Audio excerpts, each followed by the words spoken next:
Hello and welcome to this session on fueling the growth for new age brands through video content marketing. I am Pratik Udeshi. I head Amazon ad sales for consumables, beauty and personal care brands. Along with me, I'm pleased to have Anuja Mishra. Anuja is currently the EVP and CMO at Honasa Consumer, which is a beauty and personal care house of brands. This includes large digital-first brands like Mamaearth, Dermaco, Aqualogica, BBlunt, Dr. Seth, and a few others. She also has rich 2 decades of experience across CPG majors like Nestle, PepsiCo, GCPL, and of course now Honasa Consumer. Anuja has also solved very interesting business problems and created loved brands like Lay's Max, Sting, of course, which took the beverage world by a storm, and launched the Protect range for GCPL. Thank you, Anuja, for joining us today. Anuja, Honasa has become a household name in the beauty ecosystem. Can you tell us more about how have you worked towards capturing the attention of young audiences, and maybe a little bit more about Honasa's journey and how you sort of built the brands that you built? Firstly, thanks for the kind introduction. I'll start maybe introducing Honasa a little. So Honasa is the house of brands that basically represents brands like Mamaearth, the Dermaco, BBlunt, Aqualogica, Dr. Seth, to name a few. And like I said, we're a house of brands which is anchored on beauty and personal care. Our agenda, our motto really is to, take eye beauty to every corner of the world eventually. The history of Honasa actually is a pretty short one, right? We're a 7-year young organization. I think everyone's aware of Arun and Gazalala brought about the brand largely with a personal story for their own child, looking for safe and toxin-free baby categories, very relatable, right? And something that every parent was, in fact, or even is forever on the lookout for. Since they couldn't find anything which didn't have harmful chemicals, they, took the easy way out and decided to launch a brand. How many of us do that? And of course, I think with the whole made safe, toxin-free certification, that's, I think, really the era where this whole looking at personal care, baby, beauty from a very different lens of safety and honesty, that I think era started. And ever since, of course, our flagship brand, which is Mamaearth, has become a household name. But equally, our objective is to capture every need state that every consumer in India has, which is in the realm of beauty and personal care. And if it's not met by one brand, which is anchored, let's say, on naturals, and the consumers looking out for, let's say, actives, there is another brand called Dermaco in the mix, right? So that's really how the evolution has been from one brand to the other. Almost 7+ brands in 7 years now. So very interesting trajectory. I think the first part of your question, which is about how do we gauge consumer interest, right? And how do we become relatable to the consumer? I think the short answer to that, Pratik, is really being very closely involved with the consumer from the time we actually note potential searches as a symbol of intent or interest. And that's really how we start reading consumers' interest and potentially then opportunity to launch a new category, or if it's not within the brand, then look at crafting a new brand to meet their need. I think we have over time become very nuanced in terms of understanding in different consumer cohorts, need states within the same consumer cohort, right? So case in point, as a consumer, I may only want natural face washes, right? But if I have an acne issue, I may step beyond to look for an actives-based solve. Right. And I think that's really where I would say our strength lies in terms of understanding and tapping into consumer needs from the time they potentially first think of it and look for it on the online medium. From the journey itself, right? How have you seen the consumer evolve? Because you talked about trends and things that you look at, right? But have you seen also the consumer needs and how they look at this ecosystem evolve over the last couple of years? Oh, absolutely. I think the last 3 to 4 years have seen a remarkable and steep growth in consumer interest in this category. We can, of course, credit a lot of it to social media, to the power and influence of creators and influencers.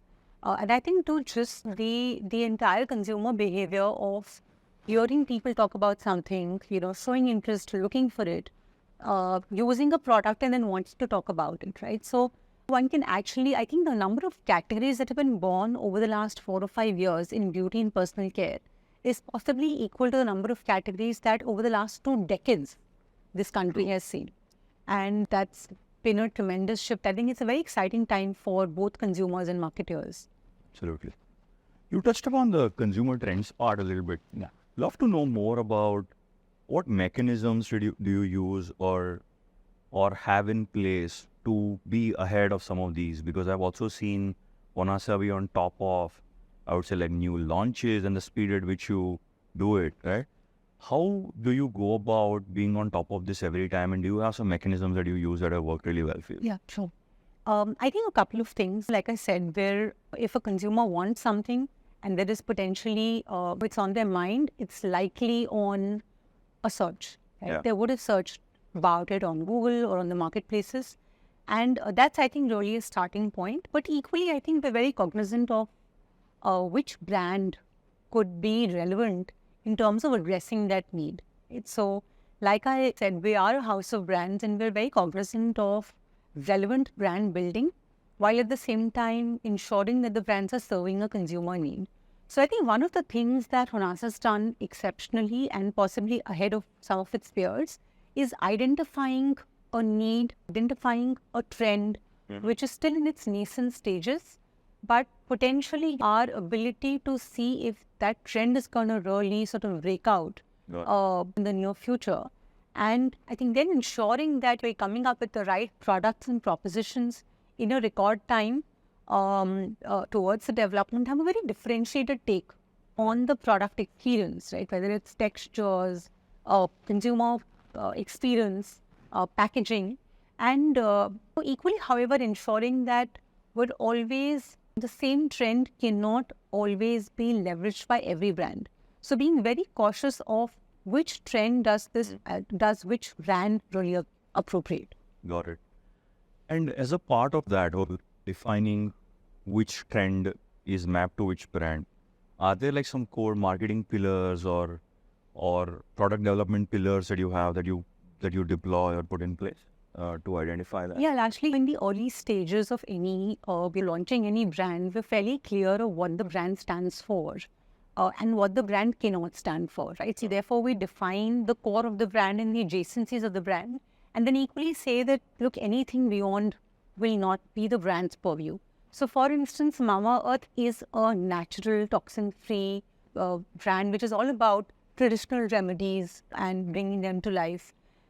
Equally, when there is a hardcore, active-based need, right, where you would need a salicylic acid, 2 or 3%, right? That's where we know that we will not dilute Mamaearth's equity and get into hardcore actives. So that's kind of a very defined, I think, brand playbook on each of our brands to say this is what the brand is and this is what the brand can address.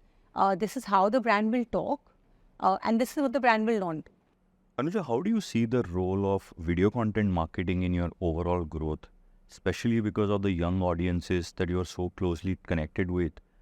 How do you see video evolving and playing out and influencing these young audiences for your brand?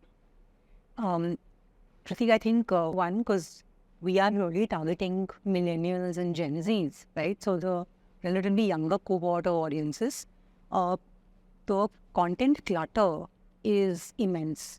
Right. And the attention span is on the other side, very low, right?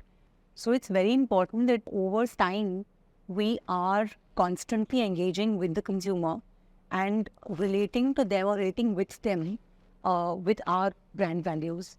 And honestly, I can't think of life without video content, right? One, because like I said, there is clutter. There is so much choice, right? First 2 or 3 seconds, you don't appeal to someone and they've already scrolled. So I think that as a marketer, that also challenges you to ensure that you're really making your content very hardworking. But I think video in multiple formats, right? Whether it is, let's say, content on, say, a OTT that you're partnering with in terms of an in-show integration, where the brand has a very strong fitment with the plot or the characters appealing to the consumers, or it is creator-led content or influencer-led content. But essentially, people are out there talking and watching and consuming video all the time. The question and the discussion really is what type of video and where, in which context does that video work, right? So there is now, let's say we're talking about 15 second is actually is a concept of the year and it's of the past, right?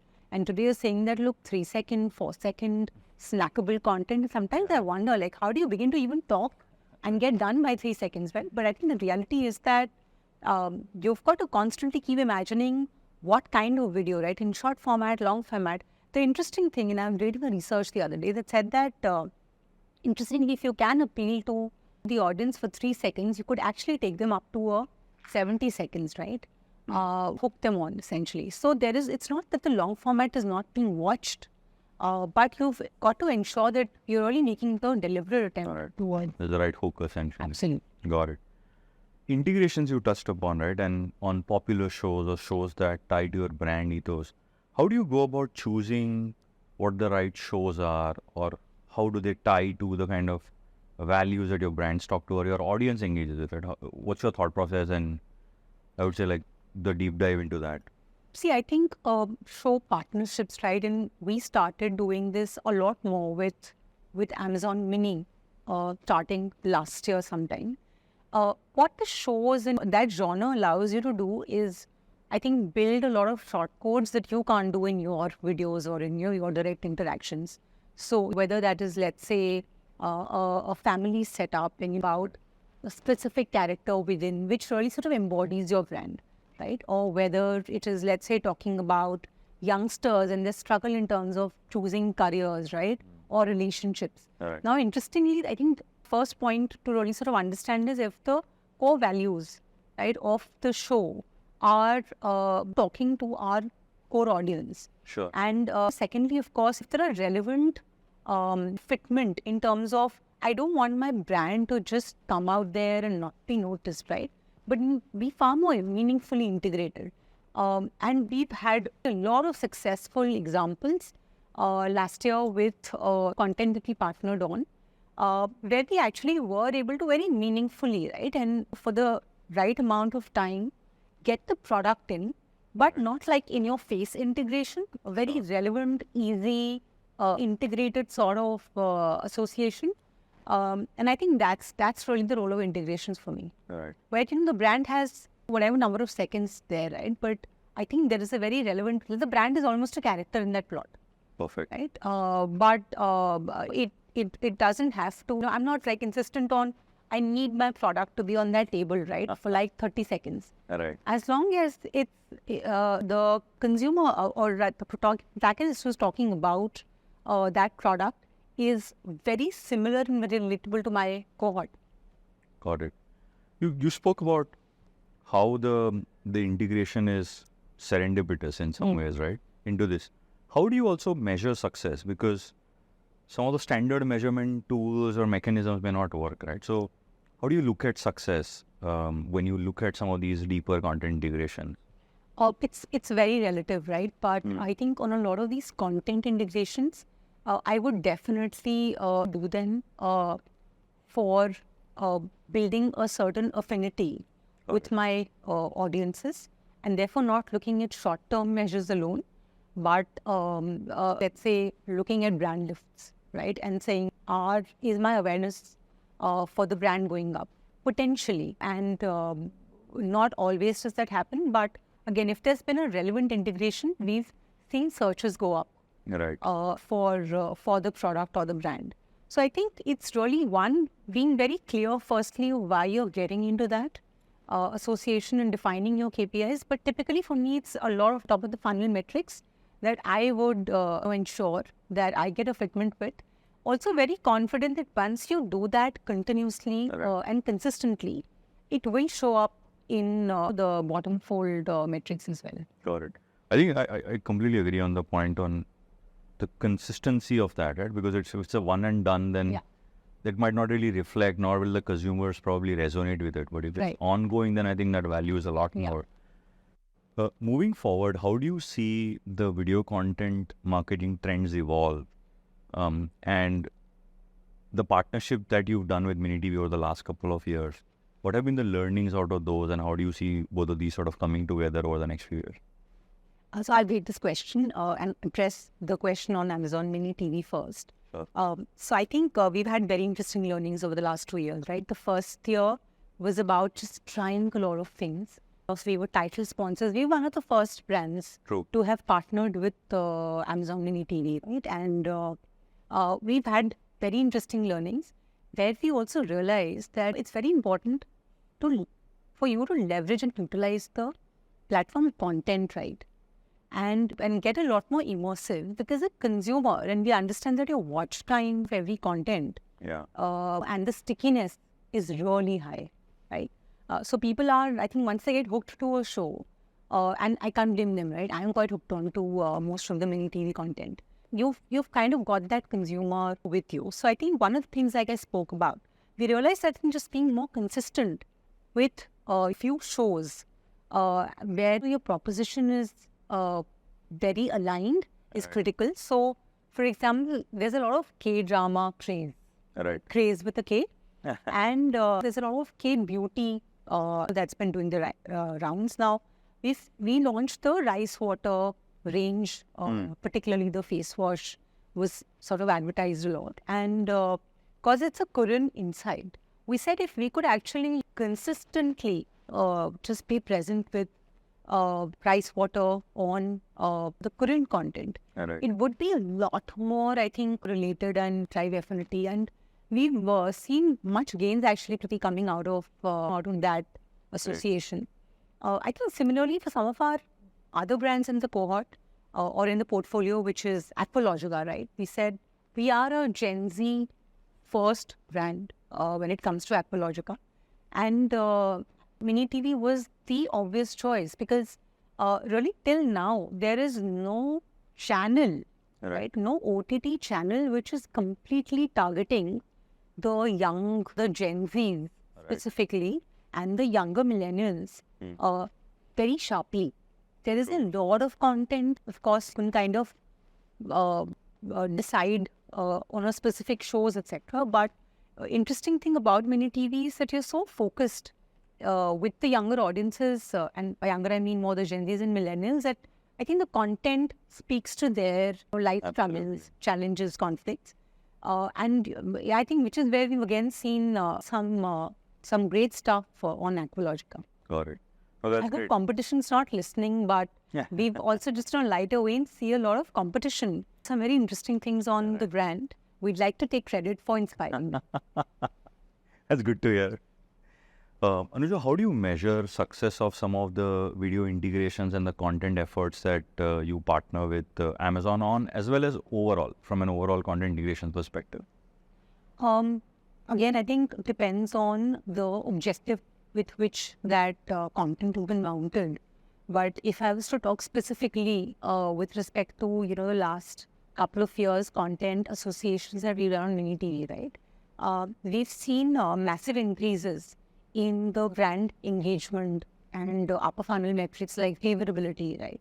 Overall awareness on the brand go up, and partly also I think that's sort of we can easily say that because of this deterministic model that you all have in terms of our sharper targeting, that actually help us reach out to the audience of that's really focused audience and the audience which is our core communication TG. Sure.